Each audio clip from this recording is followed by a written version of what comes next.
Good morning students. இன்றைக்கி கிளாஸில் என்ன பார்க்க போகிறோம் அப்படின்னு பார்த்தீங்கன்னா, பன்முகத்தன்மையை நோக்கி நேர்மறையான அணுகுமுறையை உருவாக்குவதில் கல்வியின் பங்கு என்ன இருக்குது அப்படிங்கிறத பற்றி பார்க்குறோம். சரிங்களா? இப்போ role of education in creating positive attitude towards diversity. அதாவது சமூகத்தில் வந்து நேர்மறையான எண்ணங்கள் கல்வியின் மூலம். இப்போ சமுதாயத்தில் நம்மளாம் படித்து முடிச்சுட்டு எங்கே போகிறோம் அப்படின்னு பார்த்தீங்கன்னா சொசைட்டியில் தான். சொசைட்டியில் போய் சமூக முன்னேற்றத்தை ஏற்படுத்துகிறோம், தனி மனிதன முன்னேற்றமும் ஏற்படுது இல்லைங்களா?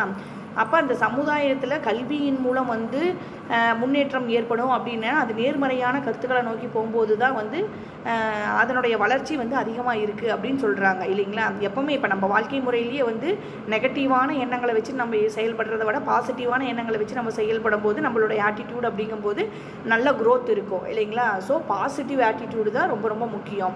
ஸோ அதே மாதிரி இந்த கல்வி நேர்மறையான அணுகுமுறையோட கல்வியை வந்து உருவாக்குற மூலிமா பன்முகத்தன்மையை நோக்கி நம்ம செல்றதுக்கு ஒரு நல்ல வாய்ப்பாக அமையும் அப்படின்னு சொல்கிறாங்க. சரிங்களா? ஸோ பன்முகத்தன்மை என்பது வந்து என்ன சொல்கிறாங்க அப்படின்னு பார்த்தீங்கன்னா, சமூக பின்னணியில் இருக்கக்கூடிய இனம், கலாச்சாரம், பாலினம், மதம், மொழி இதெல்லாம் சேர்ந்தது தான் நம்ம வந்து என்ன சொல்கிறோம் அப்படின்னு பார்த்தீங்கன்னா பன்முகத்தன்மை அப்படின்னு நம்ம சொல்கிறோம் இல்லைங்களா? பன்முகத்தன்மைன்னு நம்ம எதை சொல்கிறோம் அப்படின்னு பார்த்தீங்கன்னா, இனங்கள், கலாச்சாரம், பாலினம், மதம், மொழி இது எல்லாம் சேர்ந்த ஒரு கலவையைத்தான் நம்ம வந்து பன்முகத்தன்மை அப்படின்னு சொல்கிறோம். சரிங்களா?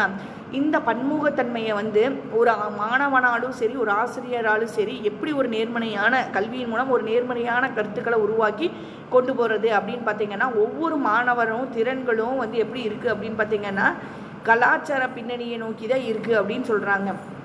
சரிங்களா? அந்த கலாச்சாரத்தை நோக்கி வரக்கூடிய மாணவர்களை வந்து ஆசிரியர்கள் எப்படி வந்து ஐடென்டிஃபை பண்ணணும் அப்படின்னு பார்த்தீங்கன்னா, மாணவர்களுடைய இண்டிவிஜுவல் ஸ்கில்ஸ் இருக்கும் இல்லைங்க. ஒவ்வொரு மாணவர்களுடைய ஒவ்வொரு மாதிரியான அடிப்படை திறன்கள் வந்து இருக்கும். அந்த அடிப்படை திறன்கள் வந்து என்ன இருக்குது அப்படிங்கிறத கண்டுபிடிச்சி அது மூலிமா மாணவர்களுடைய கற்பித்தல் உத்திகளை வந்து டெவலப் பண்ணணும் அப்படின்னு சொல்கிறாங்க. கற்பித்தல் உத்திகள் மற்றும் கற்பித்தல் வளங்களை வந்து மேம்படுத்தலாம் அப்படின்னு சொல்கிறாங்க. புரிஞ்சுதுங்களா? அதாவது ஒவ்வொரு மாணவனின் திறன்களும் கலாச்சார பின்னணியும் ஆசிரியரால் அறியப்பட வேண்டும் அப்படின்னு சொல்கிறாங்க. சரிங்களா? அவன் எந்த கலாச்சாரத்திலேருந்து வரா, அவங்ககிட்ட என்ன மாதிரியான ஸ்கில்ஸ் இருக்குது, அந்த ஸ்கில்லை கண்டுபிடிச்சாதான் அதை வந்து டெவலப் பண்ணி நம்மளால் கொண்டு போக முடியும். ஸோ அதை தான் சொல்கிறாங்க, ஆசிரியர் ஆகிய நம்ம வந்து அந்த மாணவனில் இருக்கக்கூடிய தனிப்பட்ட திறன்கள் என்னென்னு கண்டுபிடிச்சி அந்த வேறுபாடுகளை கண்டுபிடிச்சி அதுக்கு தகுந்தாப்புல அவனுடைய நம்ம டீச் பண்ணக்கூடிய கற்பித்தல் ஸ்கில்லையும் வளங்களையும் நம்ம மேம்படுத்தி கொண்டு போய் அவனை பாசிட்டிவ் ஆட்டிடியூடில் கொண்டு வர முடியும் அப்படின்னு சொல்கிறாங்க. சரிங்களா? அதுக்கப்புறம் என்ன சொல்கிறாங்க அப்படின்னு பார்த்தீங்கன்னா, மாணவர்களுக்குள்ள ஒரு ஒருங்கிணைப்பு வேணும் இல்லைங்களா? ஸோ அந்த ஒருங்கிணைப்பு எங்கே உருவாகும் அப்படின்னு பார்த்தீங்கன்னா, சும்மா கிளாஸ் ரூமில் உட்காந்து டீச்சர் கிளாஸ் எடுக்கும் போது பார்த்துட்டே இருந்தால் மட்டும் அவங்களுக்கு வராது. ஒரு ஆக்டிவிட்டியில் அவங்கள வந்து செயல்படுத்த வைக்கணும் இல்லைங்களா? ஃபார் எக்ஸாம்பிளுக்கு ஒரு சுற்றுலா கூப்பிட்டு போகிறது, இல்லாட்டி ஒரு கிளப் ஆக்டிவிட்டி அவனை பார்ட்டிசிபேட் பண்ண வைக்கிறது, இங்கேருந்து வேற ஒரு காலேஜுக்கோ ஸ்கூல்ஸுக்கோ நம்ம கூப்பிட்டு போகிறது, ஒரு ஏதாவது ஒரு ட்ராமா இல்லை டான்ஸு, டிராயிங்கு, இப்போ ஒரு சிங்கிங் அந்த மாதிரி ஏதாவது ஒன்றில் பார்ட்டிசிபேட் பண்ணுறதுக்காக நம்ம கூப்பிட்டு போகும்போது அவனுடைய நட்பு வட்டாரம் அப்படிங்கிறது ரொம்ப ஜாஸ்தியாக இருக்கும் இல்லைங்களா? ஸோ இந்த மாணவ குழுக்களை வந்து என்ன சொல்கிறாங்க அப்படின்னு பார்த்தீங்கன்னா, அடிக்கடி கல்வி சுற்றுலா, வெளியூர் பயணங்கள் அழைத்து செல்வதன் மூலம் வந்து மாணவர்கள் வந்து பல்வேறு கலாச்சாரத்தை புரிஞ்சுக்கிறத விட கலாச்சாரங்கள் பின்பற்றக்கூடிய மாணவர்களிடம் அவங்களுடைய பழக்க வழக்கம் அப்படிங்கிறது ஒரு நட்பு அப்படிங்கிறது ஏற்படும் அப்படின்னு சொல்கிறாங்க. சரிங்களா? அப்போ ஒருவருக்கொருவர் சேர்ந்து பழகும்போது அவங்களுக்கு இருக்கக்கூடிய நட்பு வட்டாரம் பெருசாகும், அவங்களுடைய கலாச்சாரமும் அவங்க தெரிஞ்சுக்குவாங்க, என்னென்ன கலாச்சாரம் இருக்கிறது அப்படிங்கிறத பற்றியும் அவங்க தெரிஞ்சுக்குவாங்க அப்படின்னு சொல்கிறாங்க. சரிங்களா?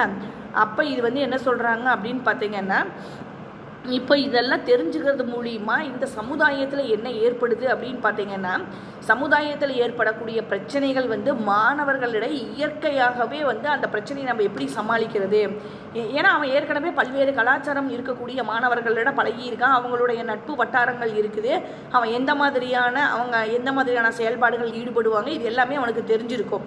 ஸோ அப்போ சமுதாயத்தில் அவன் வந்து தனியாலாம் வந்து சர்வே பண்ண போகும்போது அவனுக்கு என்ன மாதிரியான பிரச்சனைகள் வரும், அதை நம்ம எப்படி ஃபேஸ் பண்ணுறது, இவங்க இப்படி தான் இருப்பாங்க அப்படிங்கிறத அவன் கண்டுபிடிக்கிறதுக்கு ஒரு ஈஸியான வழிமுறையாக இருக்கும். சரிங்களா? அதைத்தான் இவங்க சொல்கிறாங்க, பல்வேறு கலாச்சார பின்னணியில் உள்ள மாணவர்களிடையே இயற்கையாக எழும் சவால்களை சுமூகமான முறையில் தீர்த்து வைப்பதன் மூலம் ஆசிரிய மாணவர்கள் இடையே உள்ள இடைவெளியை குறைக்க முடியும் அப்படின்னு சொல்கிறாங்க.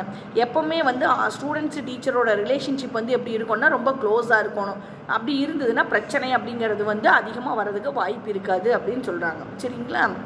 இதுதான் வந்து பன்முகத்தன்மையை நோக்கி நேர்மறையான அணுகுமுறையை உருவாக்குவதில் கல்வியின் பங்கு அப்படிங்கிறத பற்றி நம்ம இன்றைக்கி பார்த்தது. சரிங்களா? நம்ம நெக்ஸ்ட் கிளாஸில் அடுத்தது என்ன அப்படிங்கிறத பற்றி பார்க்கலாம். ஓகேங்களா? தேங்க்யூ.